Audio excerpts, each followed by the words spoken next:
धू धू कर जलती कार, आसमान में फैला धुएं का गुब्बार। ये तस्वीरें महाराष्ट्र के अकोला की है, जहां एक ही समुदाय के लोगों के बीच हिंसक झड़प हुई। दोनों गुटों के बीच मामूली बात पर शुरू हुई बहस अचानक से खून खराबे में तब्दील हो गई। दोनों पक्षों ने एक दूसरे पर लाठी डंडों से हमला कर दिया और फिर पथराव शुरू हो गया।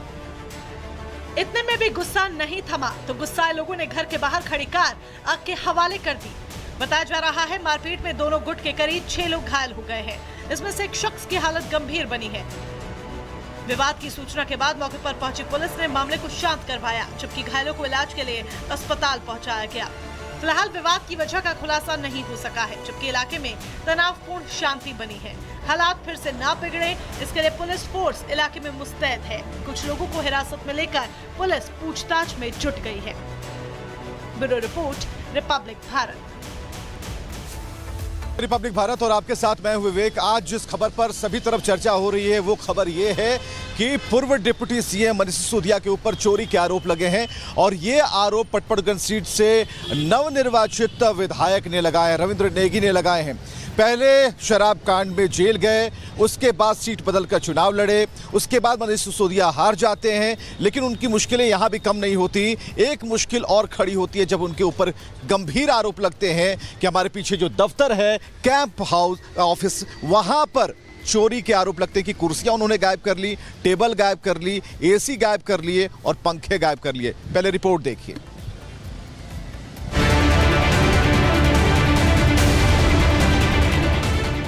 ये देखिए मनीष सिसोदिया उप मुख्यमंत्री, ये देखिए खाली सब कुर्सी टेबल सब ले गए। ये चोर लोग हैं, चोर। जो चोरी आपने की है, जो जनता को धोखा आपने दिया है, उसका जवाब आपको देना पड़ेगा। बीजेपी के आरोप आम आदमी पार्टी के दिग्गज नेता और दिल्ली के पूर्व डिप्टी सीएम मनीष सिसोदिया पर है। मनीष सिसोदिया की पोल कोई और नहीं खोल रहा, बल्कि पटपड़गंज से जीत दर्ज करने वाले बीजेपी के नेता रविंद्र नेगी हैं। रविंद्र नेगी ने सोशल मीडिया पर एक वीडियो शेयर किया है और सिसोदिया पर चोरी के आरोप लगाए हैं। ये देखिए मनीष सिसोदिया उप मुख्यमंत्री, ये देखिए खाली सब कुर्सी टेबल सब ले गए। ये चोर लोग हैं, चोर। इन्होंने इतनी शर्म नहीं है लोगों को कि जो दूसरा विधायक बैठेगा वो कहां बैठेगा, पर ये नहीं। ये देखो इतने भ्रष्टाचारी है, सारी कुर्सी सारी टेबल गायब कर दी। बीजेपी के नवनिर्वाचित विधायक रविंद्र नेगी यही नहीं रुकते, कैंप कार्यालय कुछ और तस्वीरें भी दिखाते हैं। आगे वो हॉल में पहुंचते हैं, वहां की तस्वीरें दिखा सिसोदिया पर कई और गंभीर आरोप लगाते हैं। ये देख सकते हैं, ये टीवी का फ्रेम लगा हुआ है और टीवी उखाड़ के ले गए। यहाँ एक साउंड सिस्टम था जिसमें कुछ कार्यक्रम करते थे, वो 12 लाख का साउंड था, आऊ जाएगा, वो भी उखाड़ के ले गए। मतलब सरकारी संपत्ति सब उखाड़ के ले गए। रविंद्र नेगी कैंप कार्यालय में सीएम कैबिन और हॉल से आगे बढ़ते हुए कुछ और तस्वीरें जनता के सामने रखते हैं। वहां से भी सब गायब मिलता है। ये कमरे हैं, ये कमरे में तो सब गायब है, कुछ नहीं है। कुर्सी उससे गायब है, एसी लगा हुआ था, एसी भी निकाल के ले गए। ये ले गए। ये सिसोदिया के हाल है। ये वीडियो में चोरी और सरकारी संपत्ति को नुकसान पहुंचाने का आरोप रविंद्र नेगी लगाते हैं। सब तोड़ के ले गए। ये दरवाजे सब तोड़ दिए, ये सब तोड़ दिए। देखो ये सारे तोड़ दिए, कब्जे निकाल दिए, कहीं कुछ नहीं। वीडियो में चोरी और सरकारी संपत्ति को नुकसान पहुंचाने का आरोप लगाते हुए रविंद्र नेगी जमकर मनीष सिसोदिया पर निशाना साधते हुए नजर आते हैं। रविंद्र नेगी ने जो आरोप मनीष सिसोदिया और उनके कार्यकर्ताओं पर लगाए, उसकी पुष्टि करने हमारी टीम खुद कैंप कार्यालय पहुंची तो हमें भी रविंद्र नेगी के आरोपों में सच्चाई नजर आई। एसी यहां से गायब है। ये देखिए एसी वेंट, कभी यहाँ एसी लगा हुआ था, जो आरोप रविंद्र नेगी लगा रहे हैं। और ये जो पर्दे हैं वो भी काफी पुराने हैं। तो यहाँ से कुर्सियां गायब हैं, एलईडी स्पीकर्स यहाँ पर कभी होंगे और जब कभी यहाँ पर कोई प्रोग्राम आयोजित किया जाता होगा तो यहाँ पर एक पूरा साउंड सिस्टम होगा, लेकिन ये पुराना वाला जो है एक माइक को होल्ड करने वाला ये रखा हुआ है। और ये जो देख पा रहे हैं आप, एक मॉनिटर है जो पता नहीं कब का है और इसके नीचे जो है कुछ भी नहीं है, यहाँ पर कुछ भी नहीं है। मनीष सिसोदिया को बेनकाब करने का दावा करने के साथ बीजेपी के प्रदेश अध्यक्ष वीरेंद्र सचदेवा ने मनीष सिसोदिया और अरविंद केजरीवाल पर निशाना साधा और कहा कि इन लोगों ने जो चोरी और धोखाधड़ी की है उसका जवाब इन्हें जनता को देना ही होगा। आप लोगों के पास इतना काम रहने वाला है कि आप लोग सर खुजाने की फुर्सत नहीं ढूंढ पाओगे। रोज आपको पेशी में जाना है। जो जो चोरी आपने की है, जो जो जनता को धोखा आपने दिया है, उसका जवाब आपको देना पड़ेगा। तो बेहतर होगा अपनी ऊर्जा उसके लिए बचाइए, इन व्यर्थ की चीजों पे खर्च मत कीजिए। बहरहाल अब ये साफ दिखाई दे रहा है कि इस मामले में मनीष सिसोदिया की मुश्किलें बढ़ सकती हैं, क्योंकि रविंद्र नेगी के आरोपों में सच्चाई नजर आ रही है और रविंद्र नेगी ने कानूनी कार्रवाई की चेतावनी दी है। Bureau report, Republic Bharat.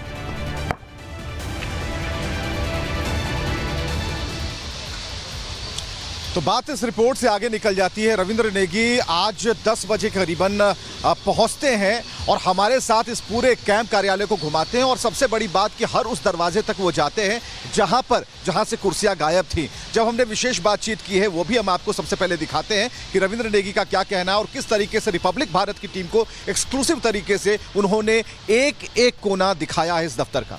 देखिए सर, आरोप क्या है इसे जरा बताइए। आरोप यह है, दिल्ली में जो चरम सीमा में भ्रष्टाचार जो हम चिल्ला रहे थे पहले दिन से, वो भ्रष्टाचार तो दिल्ली में हुआ ही।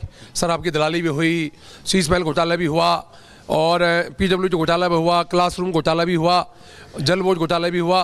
पर साथ में जब जो सरकारी कार्यालय था, जो सरकारी कार्यालय PWD के द्वारा दिया गया हुआ, 12 साल से डिप्टी CM थे, यहाँ बैठते थे, उस कार्यालय में जो सामान था सरकार का, दिल्ली सरकार का, विभिन्न डिपार्टमेंट से अलॉट हुआ था सामान, वो सारा सामान उखाड़ के पिछली दरवाजे से चोरी करके सिसोदिया जी चुनाव से पहले लेकर गए।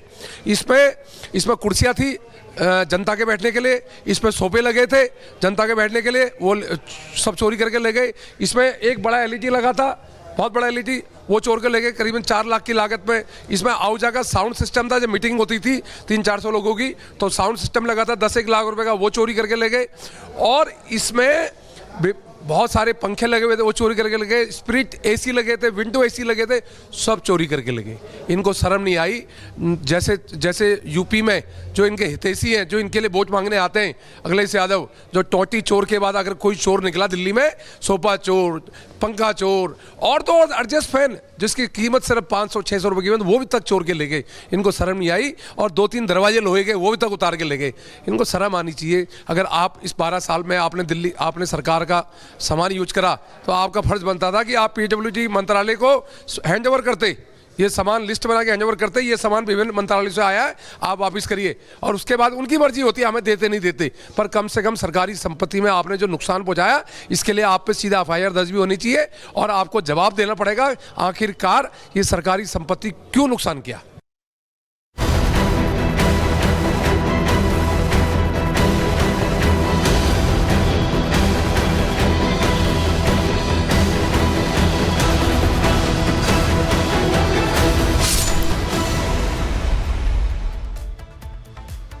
और इस वक्त एक और बड़ी खबर आ रही है कि बीजेपी मुख्यालय में 2 बैठकें जो बहुत महत्वपूर्ण है, विधायक दल की बैठक होने वाली है और जो शपथ ग्रहण होगा उसको लेकर भी यहां पर मंथन शुरू होगा। तो ये बड़ी खबर हम आपको बता रहे हैं इस वक्त, जहां पर खबर आ रही है कि दिल्ली बीजेपी दफ्तर में आज 2 अहम बैठकें होनी हैं। थोड़ी ही देर बाद ये बैठक शुरू होने वाली है और विधायक दल की बैठक होगी, शपथ समारोह पर रणनीति बनेगी और बैठक में दिल्ली बीजेपी के जितने बड़े लीडर्स हैं, बड़े नेता हैं, सभी के शामिल होने की संभावना है। तो एक बड़ी खबर बीजेपी खेमे से ये जानकारी, जहां पर शपथ ग्रहण को लेकर और विधायक दल की बैठक, दोनों इंपॉर्टेंट, खासकर महत्वपूर्ण बैठकें हैं जो कुछ ही देर में यहां पर होने वाली हैं। और सबसे बड़ा सवाल है कि आखिर इस बैठक में क्या होने वाला है। लोमस विशेष जानकारी दे रहे हैं। बिल्कुल विवेक, मैं आपको जानकारी दे दूं कि दिल्ली बीजेपी में 2 विशेष बैठक होगी। पहले तो विधायक दल की बैठक होगी और उसमें तमाम जो नव निर्वाचित विधायक शामिल होंगे और साथ ही कई ऐसे बड़े शीर्ष नेता बीजेपी के शामिल होंगे जो कि बैठक को पूर्ण रूप से अध्यक्षता करते हुए दिखेंगे। आपको जानकारी दे दें, इसी विधायक दल की बैठक से एक नाम निकल के सामने आएगा दिल्ली के CM का, और दिल्ली के CM के नाम को 20 तारीख को मोहर लग जाएगा। हालांकि यह बैठक काफी महत्वपूर्ण बताया जा रहा है और अब से कुछ ही देर के बाद दिल्ली बीजेपी में 2 बैठक होने वाली है।